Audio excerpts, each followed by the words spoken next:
días. Qué bueno verlos, me alegro, me gozo en verlos. Algo que pienso habitualmente es en esta realidad de que la iglesia, al ser el cuerpo de Cristo, la iglesia local como parte de la iglesia universal, el cuerpo de Cristo, implica que el hecho de vernos, cuando nos vemos, el consuelo que nos damos y el gozo que nos damos mutuamente al vernos, es el mismo de la presencia de Cristo, es de hecho la presencia misma de Cristo, literalmente. Y eso, simplemente, es un gozo. Hoy vamos a empezar una nueva serie. Después de un tiempo comenzamos con otra serie del libro de Ruth. Así que vayan abriendo sus Biblias ahí en Ruth.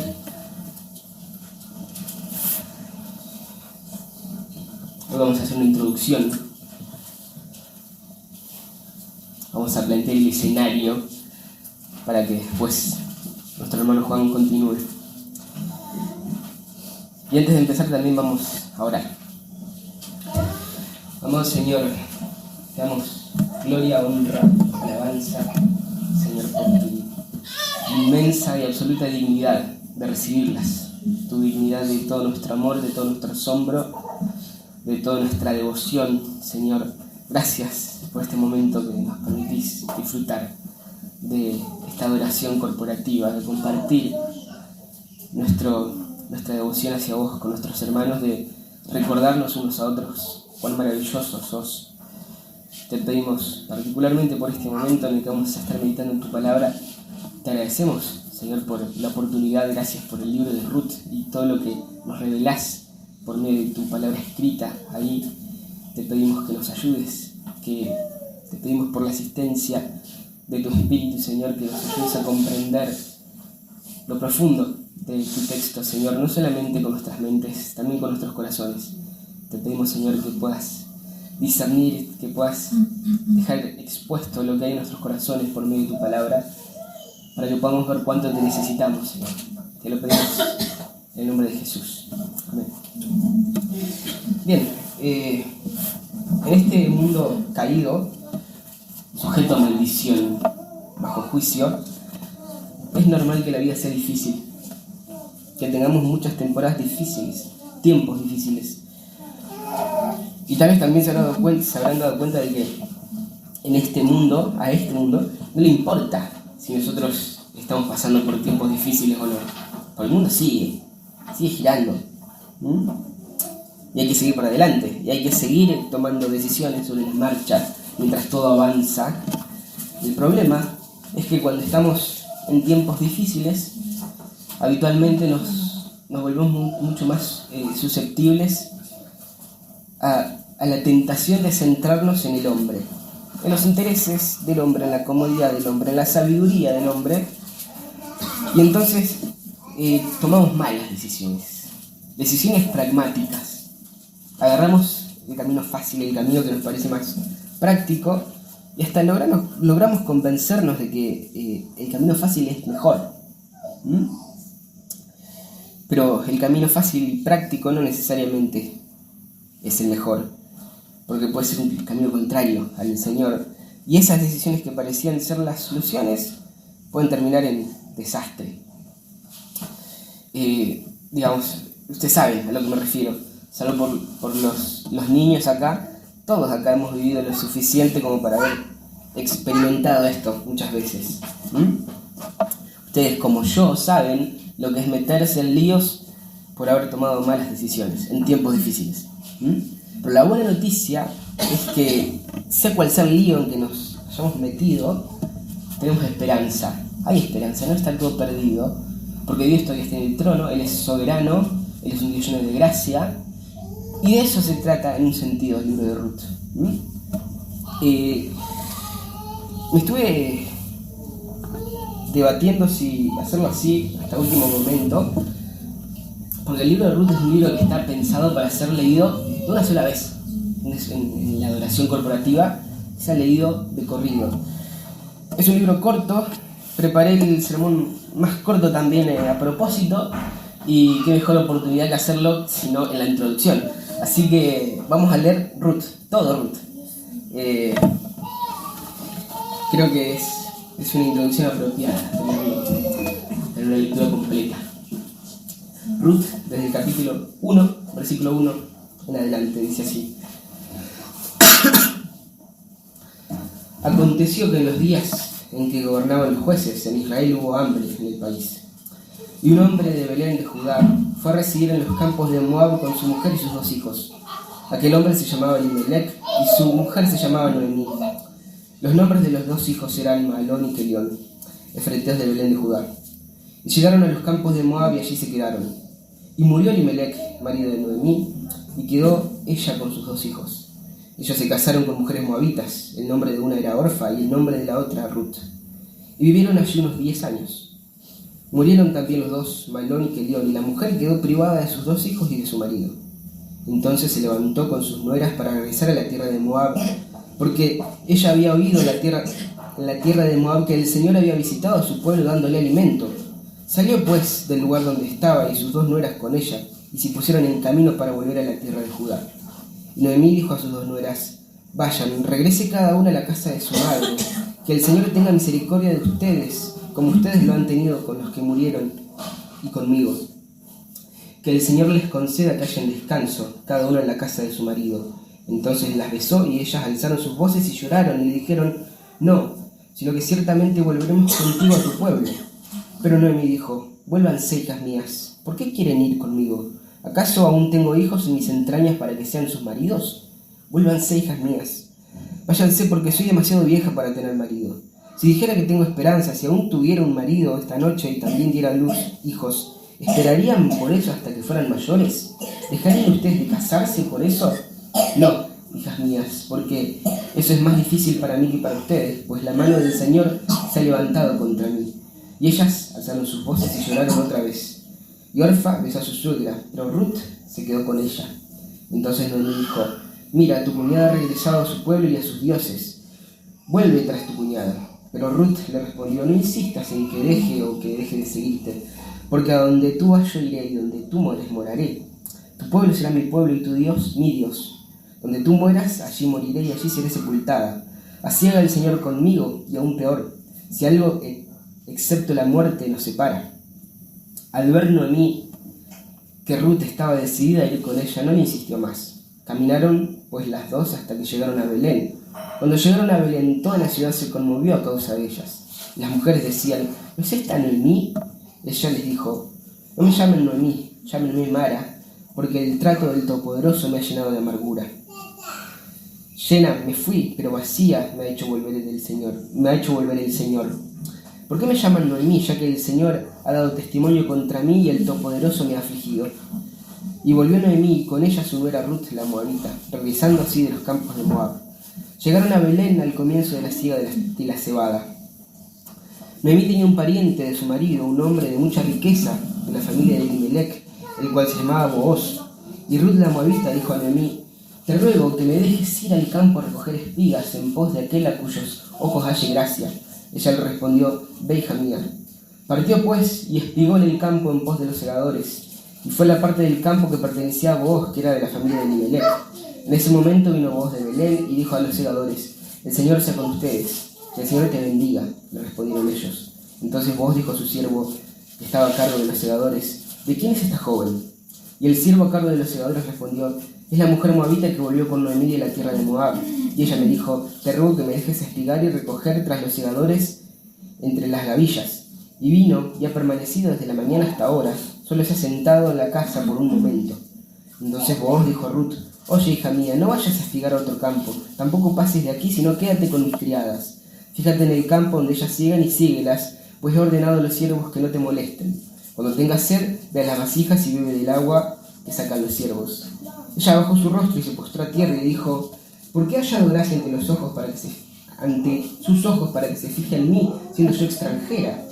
Booz le respondió: todo lo que has hecho por tu suegra después de la muerte de tu esposo me ha sido informado en detalle, y como dejaste a tu padre y a tu madre y a tu tierra natal y viniste a un pueblo que antes no conocías. Que el Señor recompense tu obra y que tu pago sea completo de parte del Señor, Dios de Israel, bajo cuyas alas has venido a refugiarte.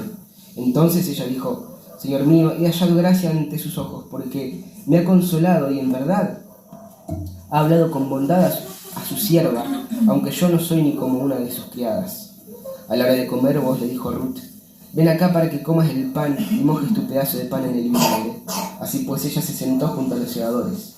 Vos le sirvió grano tostado y ella comió hasta saciarse y aún le sobró. Cuando ella se levantó para espigar, vos ordenó a su siervo y le dijo: déjenla espigar aún entre las gavillas y no la avergüencen. También sacarán a propósito para ella un poco de grano de los manojos y lo dejarán para que ella lo recoja, no la reprendan. Ruth espigó en el campo hasta el anochecer y desgranó lo que había espigado y fue como 22 litros de cebada. Ella lo tomó y fue a la ciudad y su suegra vio lo que había recogido. Ruth sacó también lo que le había sobrado después de haberse saciado y se lo dio a Noemí. Entonces su suegra le dijo: ¿dónde espigaste? ¿Dónde trabajaste hoy? Bendito sea aquel que se fijó en ti. Y ella informó a su suegra con quien había trabajado y dijo: el hombre con quien trabajé hoy se llama Booz.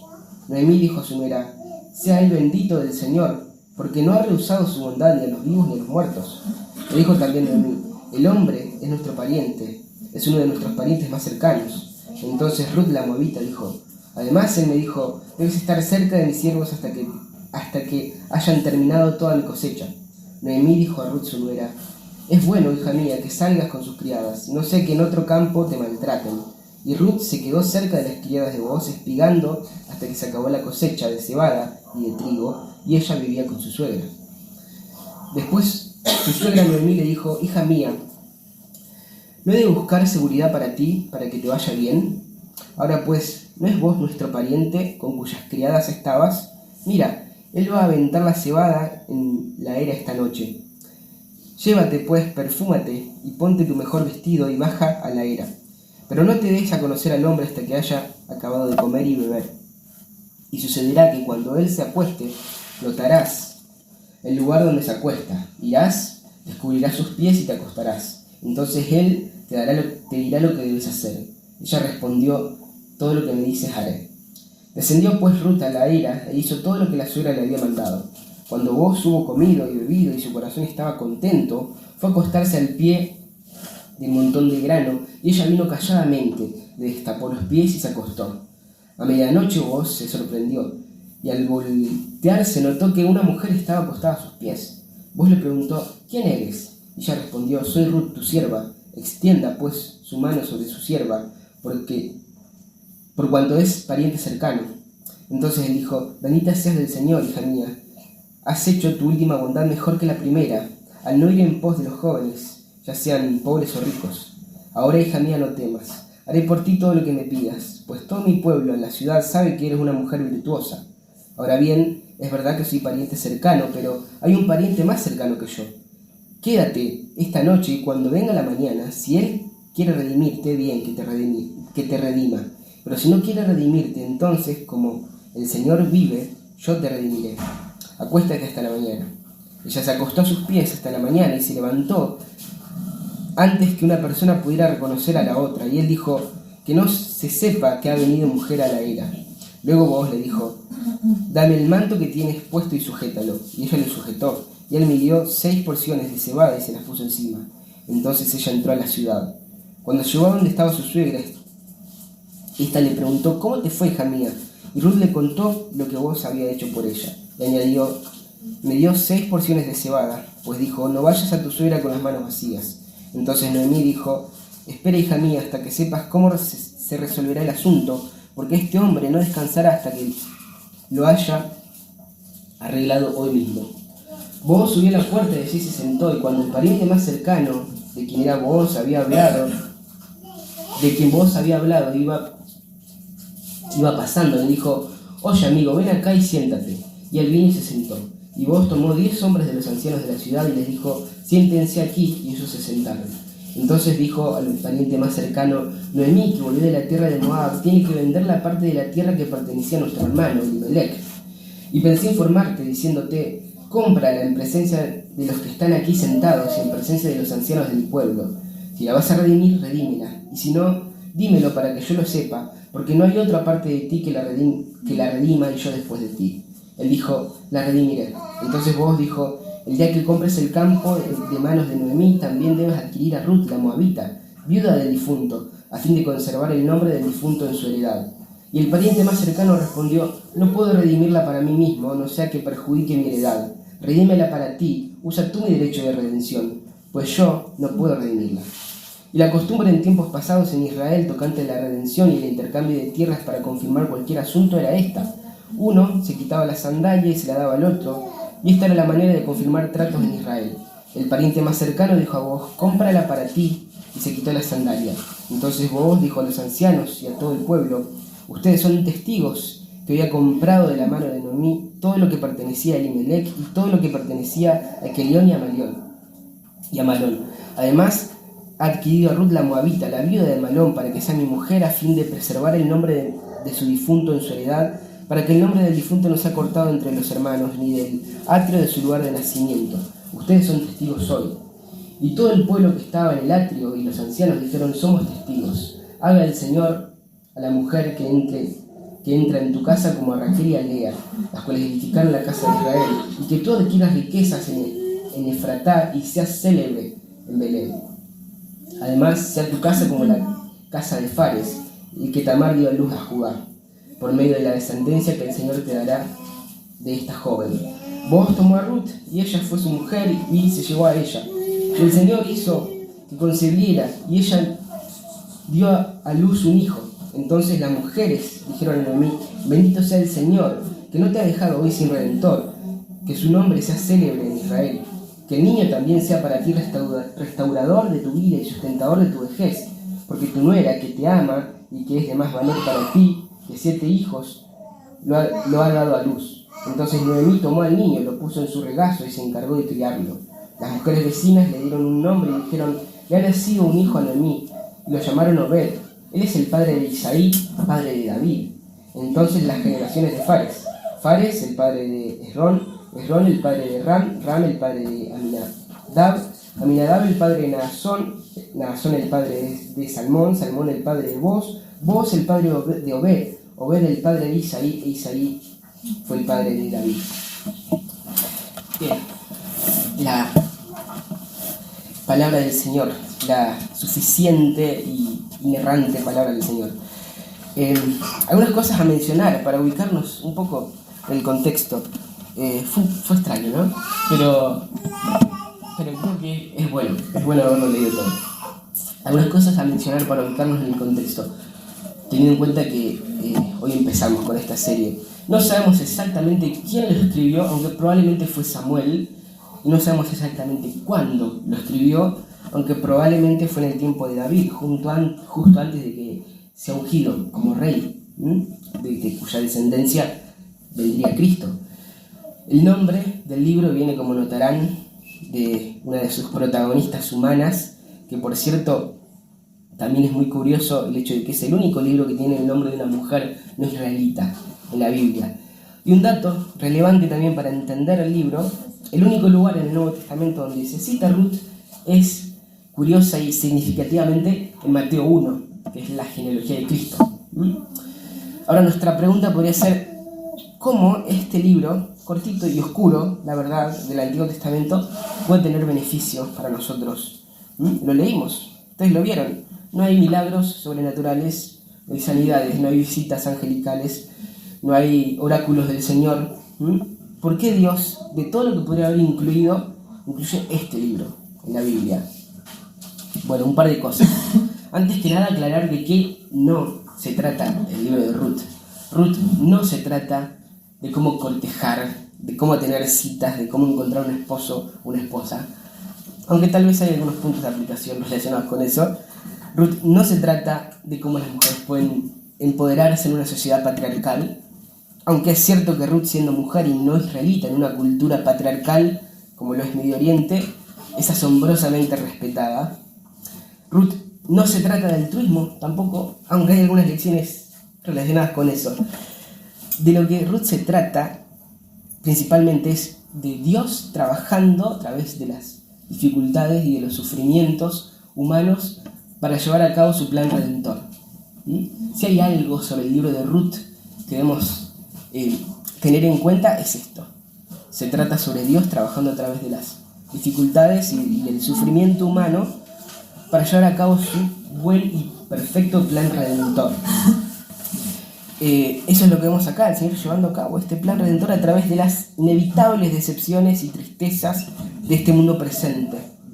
El Señor está llevando a cabo magistralmente su plan para su reino futuro, perfecto. Por lo tanto, el hecho de que no vemos ni milagros, ni visiones, ni sueños o eventos sobrenaturales aparentes, no significa que sea menos útil. Al contrario, nos facilita el hecho de conectar con el punto del libro. Porque la mayoría de la vida debajo del sol, como hablamos al principio, es bastante mundana, la verdad. La mayoría de la vida en este mundo también es difícil, y es confusa, y es frustrante, y es decepcionante. Y Ruth captura esa realidad con honestidad. Hay varios temas generales que son tratados en este libro sobre la corrupción de la sociedad, sobre el remanente fiel de Dios, sobre la piedad, y podemos sacar muchas lecciones prácticas de esas cosas, pero el punto principal es la fidelidad de Dios para traer un Salvador, la fidelidad de Dios para traer al Mesías, al mundo. Ruth es una pieza importantísima en la historia mesiánica de Dios, trayendo al individuo más importante del universo, a Cristo, al Hijo de Dios, al mundo. Al principio de la historia, en los albores de la historia, en Génesis 1 y 2, vemos la creación buena en gran manera de Dios, y también vemos cómo ellos viven en una condición de pureza, de bondad, de justicia, que ni siquiera podemos imaginar ahora. Pero también vemos cómo desde ese entonces la humanidad se rebela contra Dios. Adán y Eva, que eran toda la humanidad, se rebelan contra Dios. Y desde entonces todos nosotros estamos sumergidos en una espiral de decadencia moral. Fue un desastre terrible que ahora lo impregna todo, lo mancha todo, lo contamina todo, y que indefectiblemente termina en muerte física, espiritual, apartado de la presencia favorable de Dios.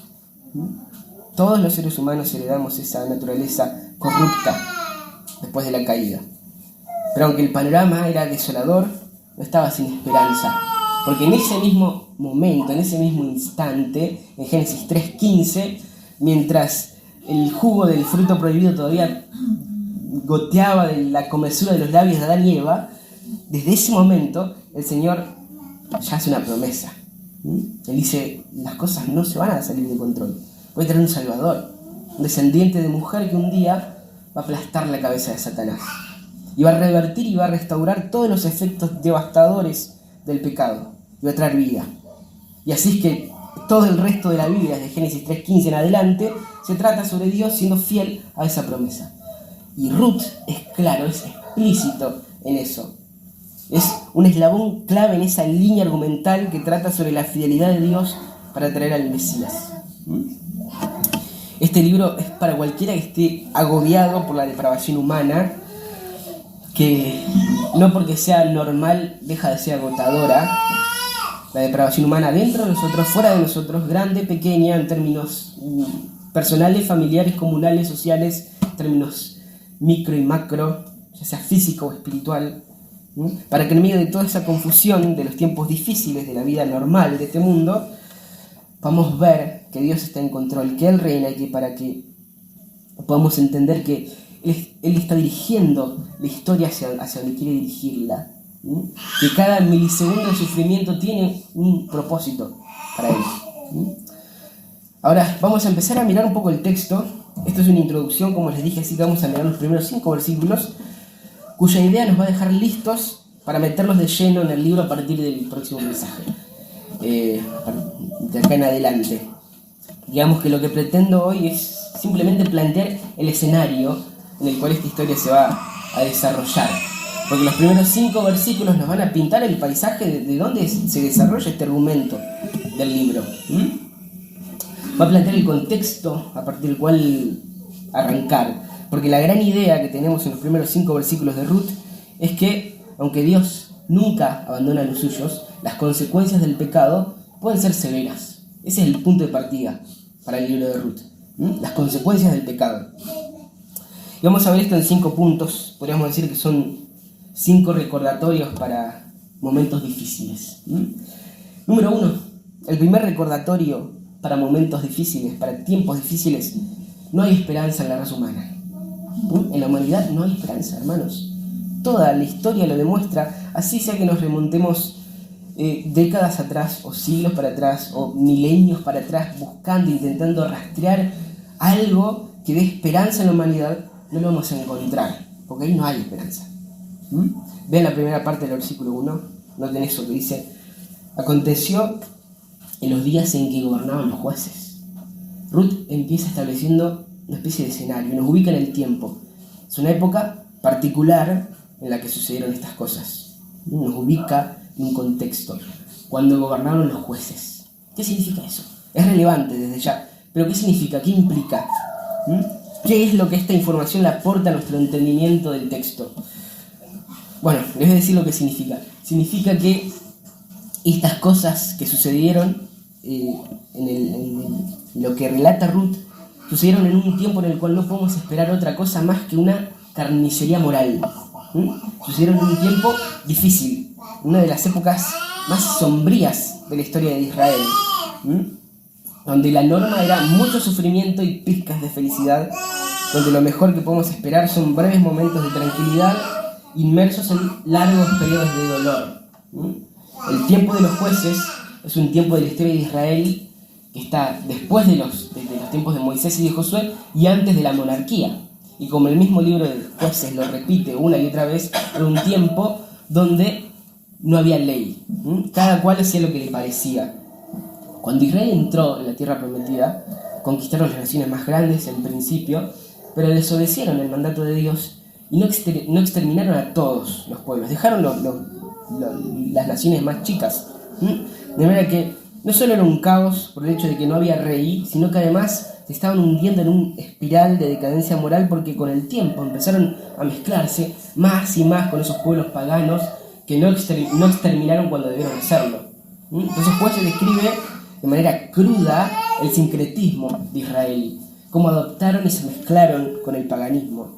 Si Jueces fuera una película, tendría que ser para mayores de 18, por lo perturbador que es.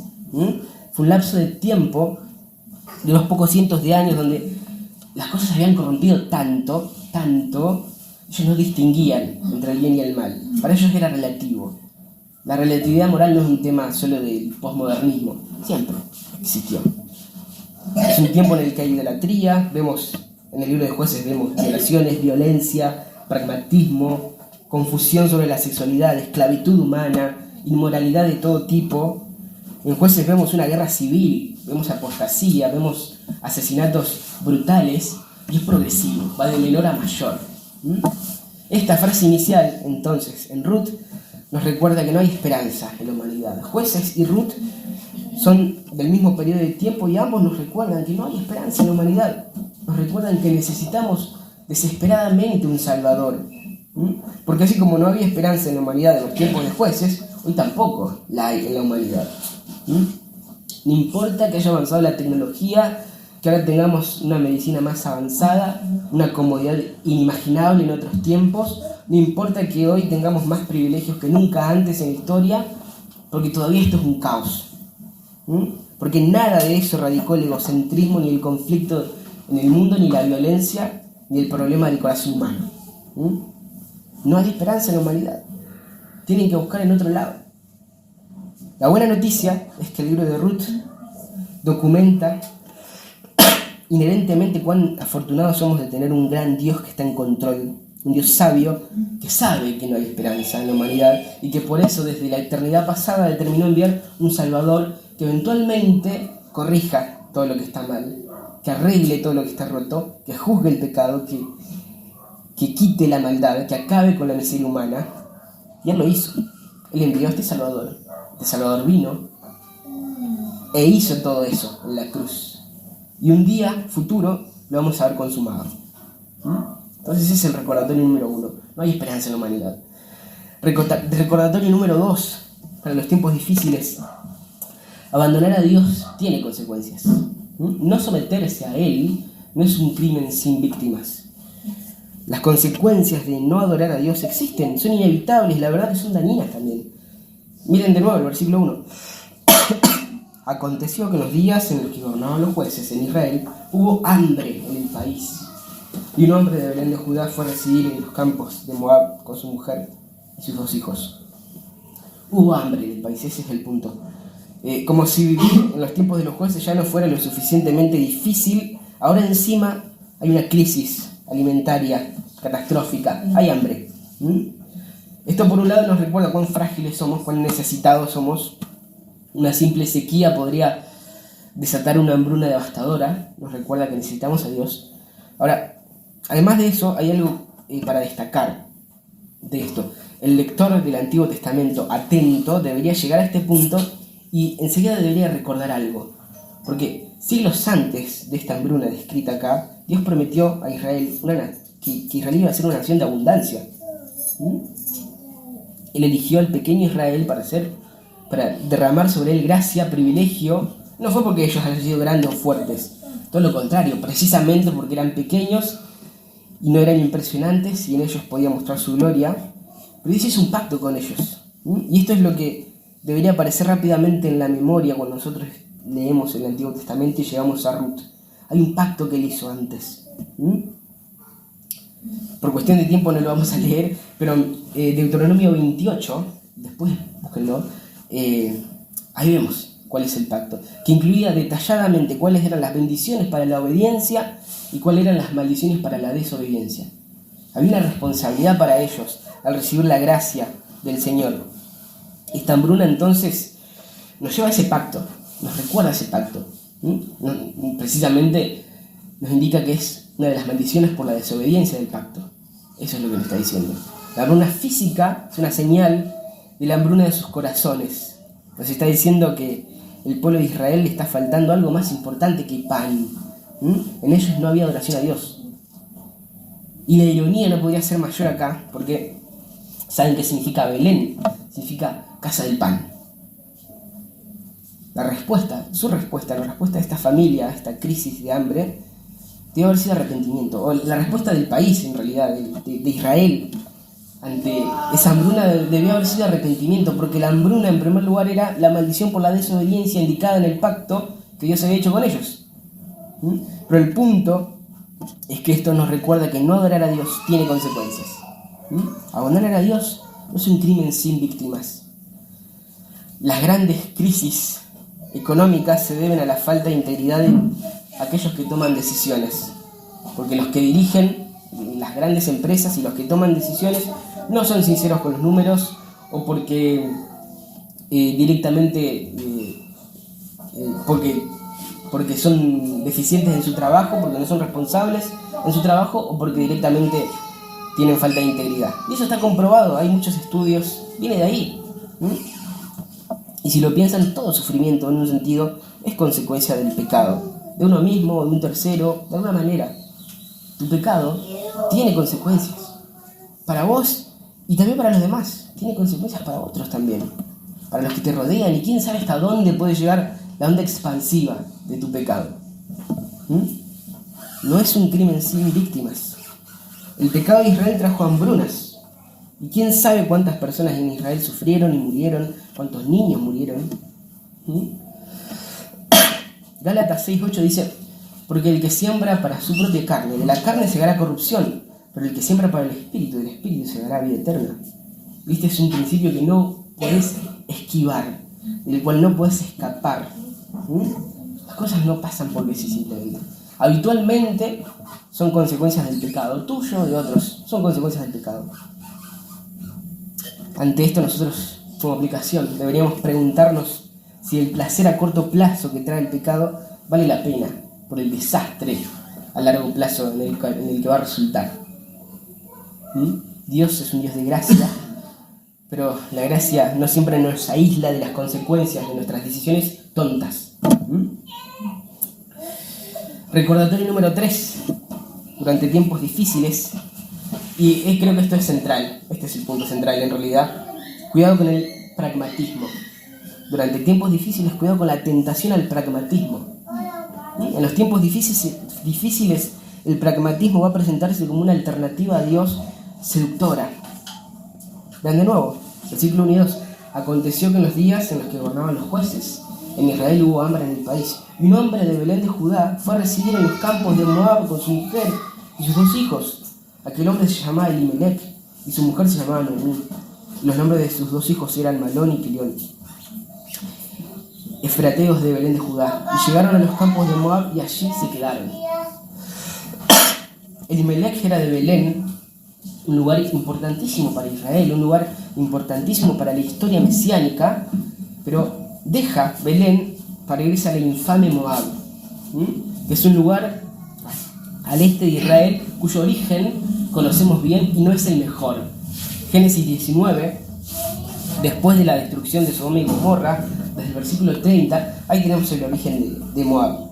Vean lo que dice: Lot subió de Zoar y habitó en los montes, y sus 2 hijas con él, pues tenía miedo de quedarse en Zoar. Y habitó en una cueva, y él y sus 2 hijas. Entonces la mayor dijo a la menor: nuestro padre es viejo, y no hay ningún hombre en el país que se llegue a nosotras según la costumbre de la tierra. Ven, hagamos que beba vino nuestro padre, y acostémonos con él para preservar nuestra familia por medio de nuestro padre. Aquella noche hicieron que su padre bebiera vino, y la mayor entró y se acostó con su padre. Y él no supo cuándo ella se acostó ni cuándo se levantó. Al día siguiente la mayor dijo a la menor: mira, anoche yo me acosté con mi padre, hagamos que beba vino esta noche también, y entonces entra tú y acuéstate con él, para preservar nuestra familia por medio de nuestro padre. De manera que también aquella noche hicieron que su padre bebiera vino, y la menor se levantó y se acostó con él. Y él no supo cuándo ella se acostó ni cuándo se levantó. Así las 2 hijas de Lot concibieron de su padre, y la mayor dio a luz un hijo y lo llamó Moab. Él es el padre de los moabitas hasta hoy. Sus comienzos fueron así de corruptos. Además, vemos a lo largo de la historia de Israel que era una nación que estaba en constante guerra con ellos. Los moabitas además tenían una religión pagana que implicaba sacrificio a bebés. En definitiva, era una nación enemiga a Dios. Está en conflicto con Dios desde su nacimiento hasta su eventual extinción. Y Elimelech saca a su familia de Belén y lo lleva para Moab. Y en cierto sentido, podría ser fácil justificarlo, ¿no? Había hambre en Israel. En la casa del pan no había pan. Sin embargo, en los tiempos del Antiguo Testamento, al pueblo del Señor se les ordenó, Dios les ordenó permanecer en su tierra, incluso si era difícil hacerlo. Y ciertamente no tendrían que entrar en una nación pagana de este tipo que adoraba a un Dios tan detestable. Por difícil que fuera, Elimelech pecó. Él fue deficiente en su liderazgo espiritual para con su familia y se centró en el hombre, tomó una decisión basada únicamente en el pragmatismo. El pragmatismo es un enfoque que dice, bueno, hacerlo de la manera de Dios en este momento simplemente no es realista. Yo voy a hacerlo más práctico, voy a hacer lo que sea más fácil para mí, para mi familia. El pragmatismo es desobedecer a Dios por conveniencia, por confiar en nuestra propia opinión, en lo que podemos ver, lo que podemos percibir. En definitiva es adorar nuestro propio razonamiento. Elimelech llevó a su familia a una nación pagana que adora a un Dios perverso y se queda ahí, lejos de Israel, sin la posibilidad de adorar a Dios corporativamente como la Escritura se lo demandaba. Elimelech está haciendo lo que es correcto ante sus propios ojos. Y en esto hay una lección para nosotros. En tiempos difíciles tenemos que tener cuidado con la tentación al pragmatismo. Porque es ahí cuando se nos hace fácil justificarnos. Es fácil adorar a Dios, digamos, cuando las cosas están tranquilas, cuando las aguas están tranquilas. Pero la cosa es distinta cuando se pone áspero. En tiempos difíciles el pragmatismo va a venir y va a rogar por tu atención. Y enseguida podemos empezar a engañarnos. Sí, Dios dice esto, pero simplemente no es realista en este momento. Dios quisiera que sea prudente y va a contemplar que yo desobedezca en esto por la situación, ¿no? El trabajo es duro, la vida es dura, la economía es dura. Dios va a entender. Hermanos, el pecado es pecado siempre. Es pecado siempre, en cualquier situación. La desobediencia es desobediencia. No intentes justificarla. Proverbios 3 dice, confía en el Señor con todo tu corazón, no te apoyes en tu propio entendimiento, reconócelo en todos tus caminos, y Él enderezará tus sendas. No dice que va a ser fáciles las sendas, dice que las va a enderezar. No seas sabio a tus propios ojos. No pienses que sos más sabio que el Señor. Los que estamos en Él no andamos por vista, andamos por fe.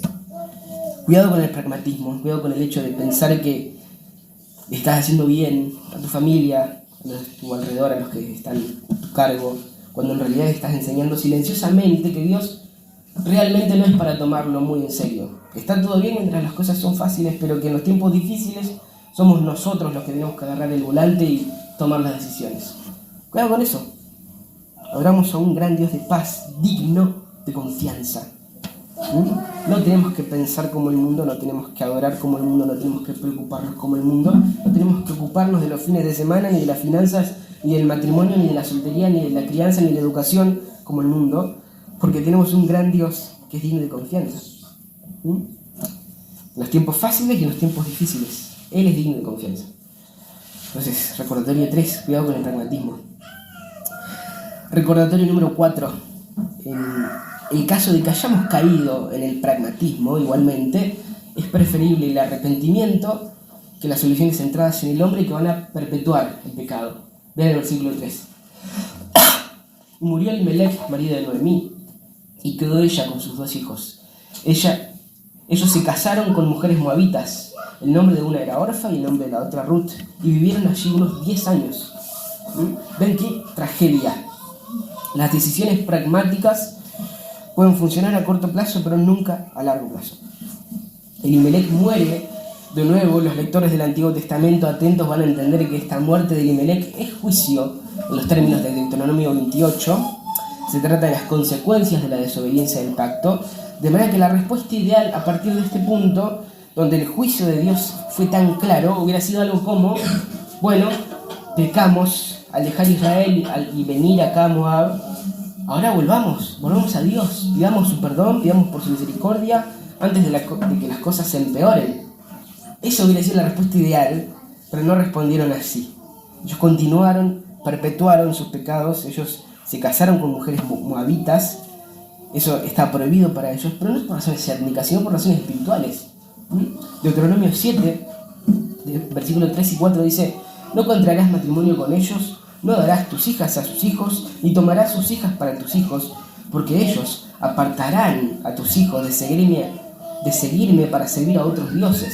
Entonces la ira del Señor se encenderá contra ti y Él pronto te destruirá. Ellos simplemente le dieron para adelante con su decisión pragmática, la decisión pragmática de su padre Elimelech en realidad. Después de su muerte pudieron haberse arrepentido, pudieron haber vuelto a Israel, pero no lo hicieron. Llegaron ahí por comida, ahora tenían comida y aparentemente estaban cómodos, y dan un paso más allá y se casan y se integran a la cultura moabita y se quedan por 10 años. El punto es, en los tiempos difíciles hay que tener cuidado de no caer en el pragmatismo. Ahora, si esto sucede, todavía siguen habiendo 2 caminos adelante nuestro. O nos arrepentimos, o continuamos perpetuando y acumulando más pecado con sus horribles consecuencias. La solución es el arrepentimiento, claro. Cuando caímos en el pragmatismo, es preferible arrepentirse del pecado, antes que seguir buscando soluciones centradas en el hombre, porque eso en definitiva es perpetuar el pecado. Es preferible el arrepentimiento antes que morir en la nuestra. La buena noticia ante esto es que todavía pueden arrepentirse, y Dios es tan misericordioso que proveyó un sacrificio para darnos perdón, a su Hijo, que Él no lo escatimó, Él no se lo guardó para sí mismo. El arrepentimiento es mejor que continuar por el mismo camino. Acuérdense de eso. Y recordatorio número 5, para los tiempos difíciles: Dios, a los que estamos en Cristo, Dios no nos abandona ni siquiera en el peor sufrimiento. Vean el versículo 5. Murieron también los 2, Malón y Kelión, y la mujer quedó privada de sus 2 hijos y de su marido. Noemí quedó privada de su marido y también de sus 2 hijos. Lo que comenzó como un aparente compromiso menor por parte del padre de la familia, de estoy haciendo esto por el bien de la familia, tengo que poner comida en la mesa, termina con su propia muerte y con la muerte prematura, aparte de sus 2 hijos.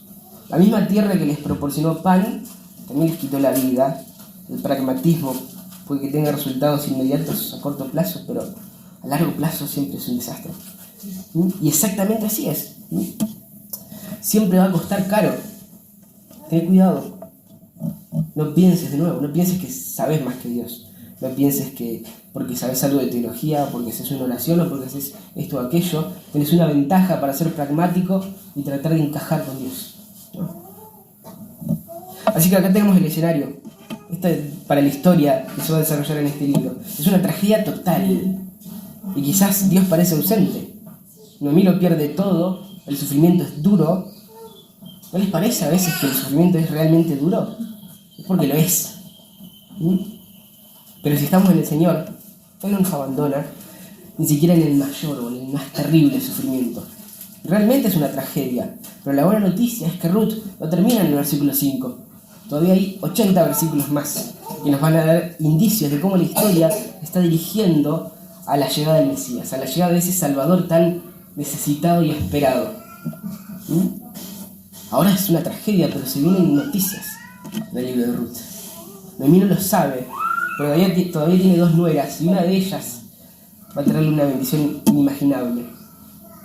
Él es el Padre de misericordias, el Dios de toda consolación, el cual nos consuela en nuestras tribulaciones.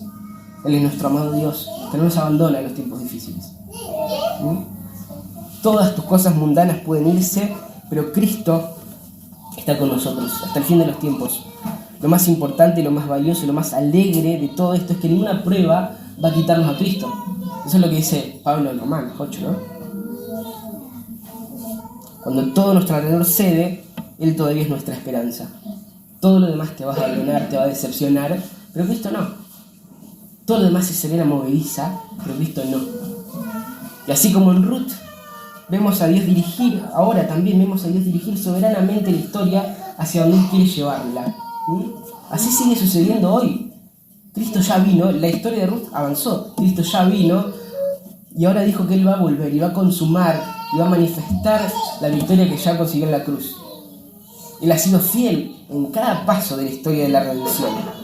Lo va a hacer en el último también, tenemos esa esperanza. Él ha dirigido toda la historia hacia donde quiere dirigirla y ahora falta el último tramo. Y lo hace a través incluso del sufrimiento y los tiempos difíciles. Pero tenemos esa esperanza. Oremos. Amado Padre, Señor, te agradecemos por tu gracia, por tu misericordia, por tu amor inmenso, Señor. Ese amor que trasciende lo que podemos imaginar, lo que podemos pensar, lo que podemos entender, Señor. A veces los tiempos difíciles pueden nublarnos bastante la vista. Podemos ver borroso. Podemos estar tentados al pragmatismo. Podemos estar tentados a confiar en lo que vemos, a confiar en nuestra propia capacidad de razonamiento. Ayúdanos en eso, Señor.